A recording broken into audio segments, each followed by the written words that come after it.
Hey guys, welcome to the channel. I'm Brandon and I want to tell you my story. How I went from almost 300 pounds down to 200 pounds over the past 5 years. What's worked for me, what didn't work, and how I've been able to kind of keep the weight off and all the different kinds of exercises and eating that has helped me along the way. So if that sounds good to you, stick around.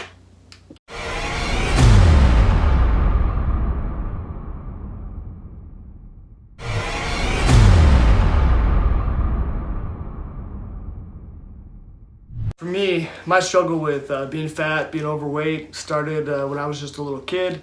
I played sports. I did, baseball and basketball and all that good stuff, but still didn't help, mostly because of eating habits and maybe also kind of crappy genetics. I don't know, but by the time I was in 6th grade, I was 160 pounds already, right? So I was probably, 5 foot nothing, 160 pounds. I was kind of the fat kid in the class, right? Luckily, that next summer going into 7th grade, I'd actually hit puberty and boom, shot up 5-7 inches and basically stayed about the same weight, except now I was like 5'7", 5'8". And that helped me a lot to kind of get thinner.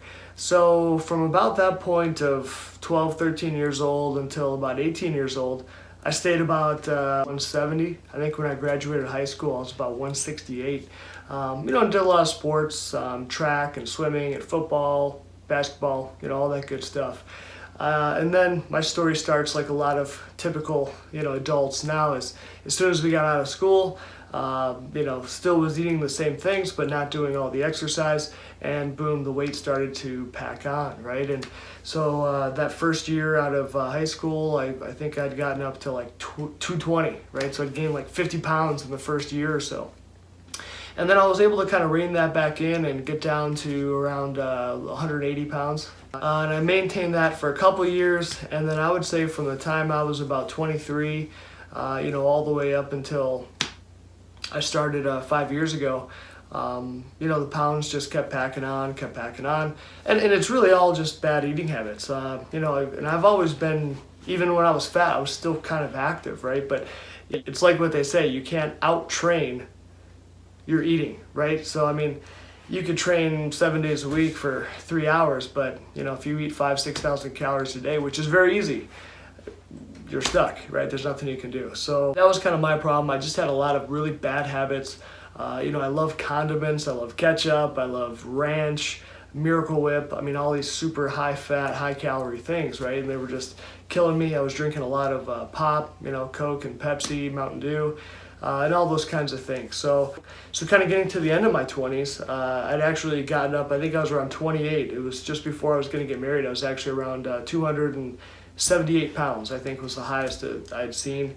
And this was just a few months before I'm getting married. And I just said, I have to do something. So I was able to kind of do some crash dieting, trying to not eat, trying to exercise some more, trying to run, all that stuff. And I think I'd gotten down to about 250. Just seemed like at that point I couldn't really beat 250. But anyway, that was good enough, and we got married, went on a honeymoon, all that good stuff. But it didn't really help, right? So I only maintained that 250 for a few more months, and then boom, it went up to an all-time high of 292 pounds just a few years later. It really took until I was about 31 or so. It was like we were going out for New Year's Eve going into 2016. And so we actually had to go out, and I needed a new suit because none of my clothes would fit. All my old suits I was too fat for. And, I was just miserable, right? I was just, at that point, that morning on New Year's Eve, I stepped on the scale. It was the most I'd ever seen, right? I was 292 pounds. And I just thought, wow, it's getting crazy, right? So we go out that night. One of my close friends, he had actually said to me, while we were kind of out that night, he just kind of took me aside and said, man, like, what is going on with you? He's like, I remember, in high school, we wore the same size shirt, right? And now, turning into this big fat guy. And so, I don't know what it was about that. Something about that night just kind of, I thought about that, the next day and just decided, okay, let's start doing something. Let's get this going. And from there, I think kind of the first thing I was able to do is I stopped drinking pop. I just kind of cold turkey, just said no more. no more pop. I don't really like the taste of Diet Coke or Diet Pepsi, any of the Diet Pop, so that wasn't really an option for me. And so I did that, and that was kind of the first step. And you always hear a lot of people say, hey, I stopped drinking pop, I lost 10 pounds right off the bat. I didn't really notice any weight loss, so I must have been compensating for it somewhere else, right? But that was the first step. And then I think the next thing was getting MyFitnessPal, which is the app. It is an app. If you don't know what it is, you can download it to your phone, iOS or Android, doesn't matter. But you can use that to log all your calories, right? And so I started to kind of do that, get into it a little bit. And if you go from 0 to trying to log, it takes a while to really get disciplined and really do it and take it seriously. So I kind of dabbled in that, probably that first year, here and there. But then just over time, right, just kind of got more and more serious. My dieting at first was it wasn't the greatest, right? It didn't really have a great strategy. So what I started to do was just not eat breakfast. So I'd wake up, skip breakfast. A lot of guys, you call this your fasting, right? So it works though, right? If you want to do a fasting, you are not getting any calories, and it's all about calories in, calories out. So if you're fasting, you're not eating, it's good, right? So yeah, I'd not eat breakfast. For lunch, I might eat just something really small, and then I would eat kind of a normal dinner. So that was kind of my strategy, right? It was almost like fasting all day, and then you'd save your dinner. You could eat whatever, 1,500 calories, right? 2,000 calories for dinner, and you'd be good to go. So during that time, that's kind of what I did. Wasn't the healthiest, wasn't the best strategy, especially to maintain muscle, but it worked for me, and so over those next few years, I've just kind of been slowly losing weight, right? So the other interesting thing is kind of as soon as I started this weight loss journey in 2016, so January I start, and by maybe March or April, so I'm only a few months in, and I'd actually lost a tremendous amount of weight in just those few months, right? Just from, like I said, not really eating, right? I think I'd gotten down from 292 to like 260 or so within just those few months. And so one of my good buddies, he actually said, hey, there's this thing called the Spartan race, let's go have a guys weekend, let's go do it. So I'm like, okay, sounds fun, guys weekend, right? Little do we know, this guy signs us up for the Spartan Beast, okay, down in Ohio, we're in Michigan. And so we ended up, we sign up, we're kind of training for it. We still never really looked into it almost until like maybe 2 weeks out. I kind of, hop on the internet, check it out, realize this is like a 12-mile or 14-mile, obstacle race, right? Holy cow. So things get serious those last couple of weeks, really try to train hard. So it's 3 of us. The one guy who ended up signing us up, he got hurt, he couldn't do it, so it was just me and my other buddy that did it. And I think that really helped with the training, with kind of my focus on fitness and getting more into it. So we did that first Spartan race, and it takes us like, something ridiculous, like 6 hours or 8 hours or something to complete this thing, to go 12 miles. Just absolutely ridiculous. I mean, it was a very, very hard thing, down in Ohio where this was at. I mean, you were like hiking up freaking, little baby mountains, right? It was craziness, but we were just so out of shape. It's, especially me, right? My buddy could have did it in probably 2 hours faster, but he was waiting for me. So anyway, I really liked doing that, and so that really kind of gave me something to focus on. And so for the next year, I was able to kind of focus and use that as some kind of goal. So I think that's really important. It's always about setting small goals for yourself. Like week to week, I'm just always trying to look for something, like some kind of excuse, and it's really just something small in your mind that you're able to focus on and say, okay, this is the reason why I'm getting up and going to the gym, right? So for me, for the last 4 to 6 weeks, I'm actually going on vacation next week. And so that's kind of my focus. I kind of put this in my brain that, hey, before you go to vacation, let's try to, cut, and let's try to get as lean as possible, just for fun. Let's just see what we can do, right? And so that's kind of my motivation, as the deadline comes closer and closer, and I'm upgrading the cardio, doing more and more. It's those little things like that, right, that you can just kind of trick your mind into doing.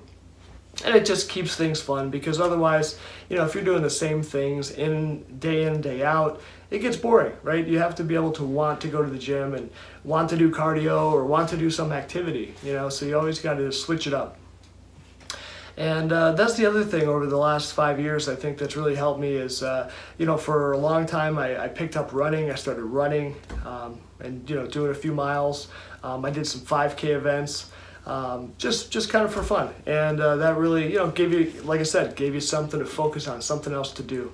This past year, what's really been kind of a lot of fun is I've actually picked up mountain biking. So with the pandemic and the gyms being closed, I needed something to do, and I've always kind of wanted to get into mountain biking. So I was able to pick up a bike, and I think this year I put in like over 800 miles.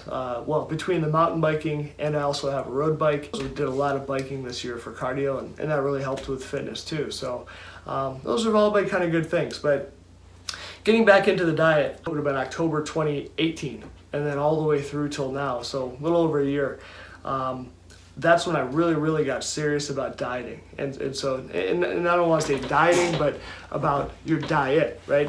And so that's where I started doing, meal prepping and really kind of counting calories really hard, and also weighing out all the food. So that's something I would tell you guys is really important, is really weighing your food. Not everyone's going to be able to do it or do it all the time, but there's no way to really know, if you're eating chicken or eating this, how can you count your calories if you don't know what it weighs, right? You really have to weigh it. And if you're not doing that today, you're probably thinking, no way, dude, I don't have time for that, whatever. And I thought the same thing, right? But once you start to do it, incorporate it into your life, it's like anything, right? It gets easier and you're able to do it. So that's my recommendation, is really start to do it just little by little, right? Where you can. Start to count calories.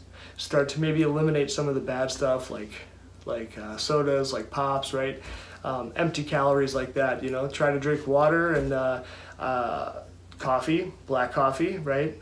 Tea. So that's something that I used to never like, just regular, black tea, no sugar. But now, if you make yourself drink water for 3 months straight, I guarantee black coffee will start to taste awesome. Black tea will start to taste awesome, right? I mean, once your body's not getting all this stuff, it starts to really change and really taste good, right? So those are the kinds of things you want to look for.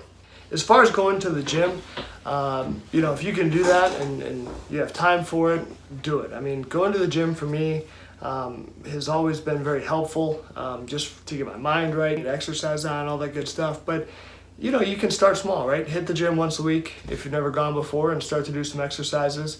There's plenty of stuff online. If you Google some exercise routines, things you want to work on, you can find those resources, right? So find those, get something you like, and that's really the most important.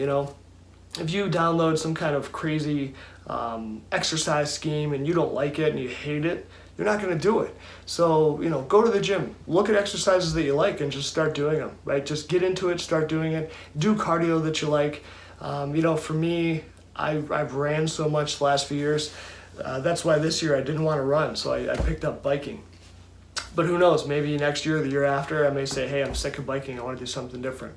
So just do what you want to do, right? Because that's really what's going to keep you motivated, keep you rocking on, and keep you hitting your goals. And then keep setting goals, right? That's, I think, one of the most important things too, is making sure that you have goals, you're hitting those goals, and that's going to help keep you motivated.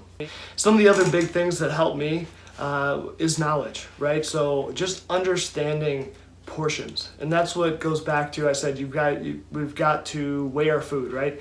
And so once you start to weigh your food every day, what that's going to do for you long term is that you're going to start to understand, the calories in something, right? So, for me, after doing this for so long now, I know that, okay, 28 grams is also 1 ounce, right? But that's for cheese, you're talking 100 to 110 calories, right? So I know that right off the bat. 1 serving, 100 calories of cheese. So it's little things like that you start to know. My dried oats that I mix with milk, 40 grams of those, 150 calories, right? All those kinds of things. I'll start to realize that, and that'll also help you to make the right choices, right? If you're not at home and you can't weigh stuff, you start to kind of understand, and you can kind of pick in your head, okay, this would be around this many calories, this kind of thing. As far as calories go, to kind of figure out what you need, there's a lot of calculators online to calculate it. What I've found is they're not always super accurate, and it's going to change. So what I always tell people to do is log your calories for 2 weeks.